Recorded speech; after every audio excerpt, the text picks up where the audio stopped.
don't need me to tell you that the New Norm show is bad. There are already plenty of YouTube videos covering it. So,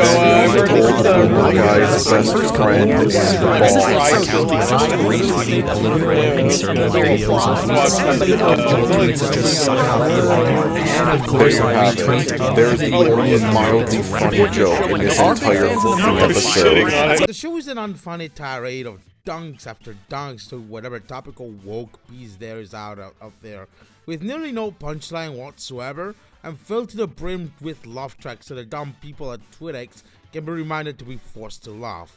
Comedy is legal on TwitteX, it seems.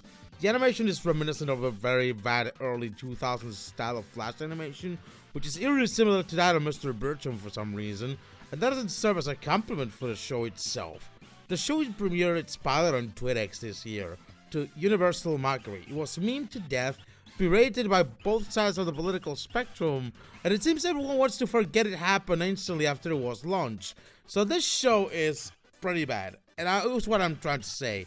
Worse even than Mr. Bertram itself. The so-called South Park of TwitteX, however, as a counterpart of the poorly received Mr. Bertram show, a show which, mind you, has the people of the Daily Wire behind it, with names and faces, has similarly mostly kept the show's real creators nearly anonymous. No one on the face of the internet did seem to yet to uncover the real mastermind behind this atrocious animated sitcom, and I tried looking for it, but barely anyone of importance who has covered this topic has any idea who's the brains of the project. This has seemingly rung my alarm bells in my brain, because you have to apparently no one who's held accountable for this mess other than the fictional persona of Norm, the show's main protagonist. At this point, anyone will move on with their own business and just ignore and forget the new Norm and its supposed creators. But this is not anyone. This is JMAA TV, mind you. We dug as deep as we could into this, trying to figure out who's the real brains behind the show. And some people might assume it's Dave Rubin, the host of the Rubin Report under Blaze Media, who also similarly control the Daily Wire, or Elon Musk. It's not. Dave Rubin might be the part of the main cast of the show, and possibly the executive producer in secret, mind you, and this show might exist to suck up to Elon's testicles, but the real person behind the curtain of the new Norm, who orchestrated the animated sitcom itself, or at least funded it whole, might honestly surprise you. Possibly, maybe. What I found at most is a network of people, not just working on this show, but also boosting each other up in terms of the show itself, aside of the main brains of the show. And the main mastermind behind the new Norm is no one else than Michael PRELL.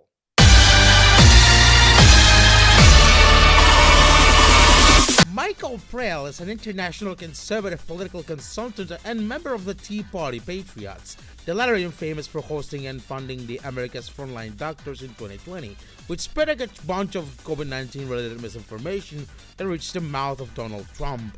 No, seriously, look it up on Google. He heads creative capital on the AGNC group, going as a political consultant to over 300 world leaders, including the Prime Ministers of Canada, Israel, and Australia. He's been called brilliant by HBO host Bill Maher. This fact will come in handy later. He's also written a piece of non-fiction called Under Dogma, which, given the current geopolitical situation, is pretty much bathed in pretty soundest talk. Look, I don't think you need me to tell you why my stance on the Palestine situation, but I think I already made my statement, but this book seems very central to PRELL, pretty much. Okay, so how does that tie to the new Norm show anyway? Surely this guy must be completely unrelated to the whole show, right? Well, you know how usually a lot of these people tend to have a history of tweets on TwitteX, right? PRELL used to run around 2014 a TwitteX account for this book at Under Dogma, which is mainly meant to promote his book, Under Dogma, obviously. But later on, something particularly strange happened. That Twitter account, around 2020 or so, started rebranding itself into something different, until 2024, where the account was locked down after being rebranded for the New Norm show. Weird that. And if it wasn't clearly evident, if you search older tweets on the New Norm TwitteX account, you'll find tweets self-promoting his own Under Dogma book. Still not convinced? Well, strap in, because you got a ride that never ends. In the New Norm show's website, there's a bunch of testimonials, especially from people who similarly work on the show. You can also notice, however, a bit of a particularity here as well. Bill Maher's brilliant quote, which we found in the AGNC group website testimonials we mentioned earlier, is also found here. And the way they phrase it is, speaking about show creators' previous work featured on HBO. This is a dead giveaway already, because if we did pay attention earlier, this previous work might refer to PRELL's work at Creative Capital, or rather the AGNC group, which was featured on Bill Maher's show on HBO. That is most likely the Under Dogma book. PRELL, like any of his conservative peers, is trying to be subtle about its identity behind the actual show, but anyone with a minimum of common sense who can piece together basic patterns can tell he's not very clever at trying to hide away the evidence that he's the brains behind the show. The New Norm is also a project that has been brewing since 2020 as a ripoff of that gag from The Simpsons about All in the Family. No, seriously, they say they're a new generation All in the Family show.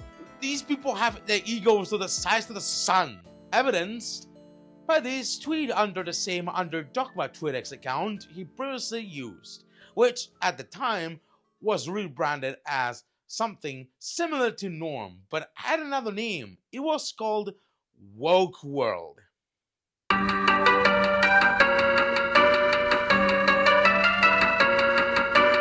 Yes, it goes way deeper. The plot thickened. WokeWorld.com, or Woke World, it was a precursor to the New Norm show, meant originally as a series of comic strips, was later repurposed as a proof of concept of animated sitcom like the New Norm back in 2023 or so, when the whole website changed. The character cast was literally the same as its successor, but the cherry on top was a more cringeworthy trailer for Woke World, which was an unlisted video on YouTube by the time I'm writing this. It features the usual suspects like Ben Shapiro as well, or Joe Rogan, Tucker Carlson, that did not age so well, or even Ron DeSantis. I'm going to spare you replaying this trailer, which you can find on our TwitteX tweets for you to watch. I'll save you the cringe. But this unlisted video was uploaded by a person by the name of Akiva, who serves branding with Norm. Who will this Akiva person be? Maybe an animation crew member? A part of the show's crew? Well, turns out Akiva is Michael PRELL's middle name, as evidenced earlier in the Creative Capital website. But wait, there's more! What rabbit hole did we find ourselves in? If you look up on Akiva's public videos on YouTube, there's only one promoting something on Adam Carolla. Who's this Adam Carolla fellow, you say? Well, you might be shocked to know Carolla has been on the works of an animated sitcom called Mr. Bertram. Dun dun dun! Okay, Joan, hold your horses. You're basically telling me that the New Norm and Mr. Bertram are basically from the same team of people at the Daily Wire Corporation? Not quite. But what I want to get you into your head is that there's a network of these right-wing people collaborating, upping, or boosting each other up when it comes to this sort of media. Remember the AGNC group website? Well, if you pay attention to the embedded videos next to those testimonials, you see that Michael PRELL has been as well featured in Blaze TV out of all the media he's been interviewed in. Blaze TV owns the Daily Wire, the creators of Mr. Bertram, and they also own the Rubin Report, a show hosted by Dave Rubin. And look where Rubin gets casted on at, the South Park of TwitteX. Dave Rubin also tweeted promoting the New Norm, posting a proof of concept of the show entirely animated by AI, which conveniently depicts Elon Musk sexually assaulting AOC.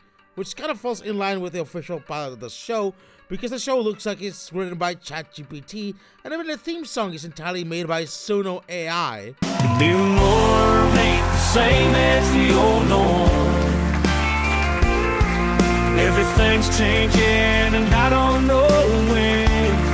It's not that it's entirely the same teams working on both Mr. Bertram and the new norm, even though it might look like the new norm is a response to the poor reception Mr. Bertram had to everyone. But it's basically about how right-wing grifters like these are all tied together in this sort of network propping each other up as if they're just helping each other get boosted. And that includes not just Michael PRELL himself, but also Dave Rubin, Awaken with JP, Adam Carolla, and so on. They're all tied up.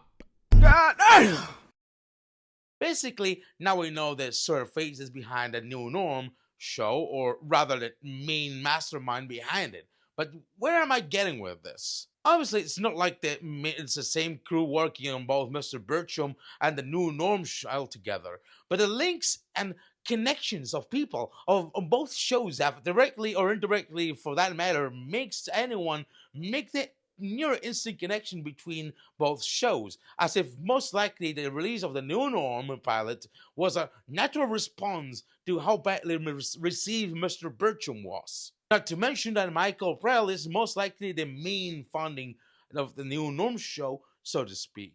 But these people know the principle of divide and conquer, as well as working together sort of on a common goal. A main criticism I have given of the left wing itself is that it is so divided by mainly the purity testing that right-wing assholes have been taking advantage of, that divisiveness, and leading us into a right-wing future.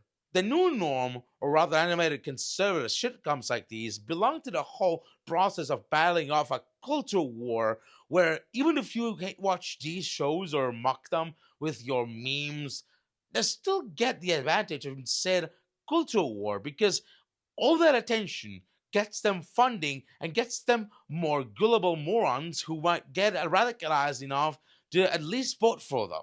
It's no wonder why they lately keep winning elections a lot. So, moral of the story, don't watch this crap. Don't not even hate watch it. Every bit of attention you give it will only exacerbate problems even worse. And you now know the same people who bring you Zionist bullshit are behind the show itself, so now you don't have an excuse to even hate watch it. Please.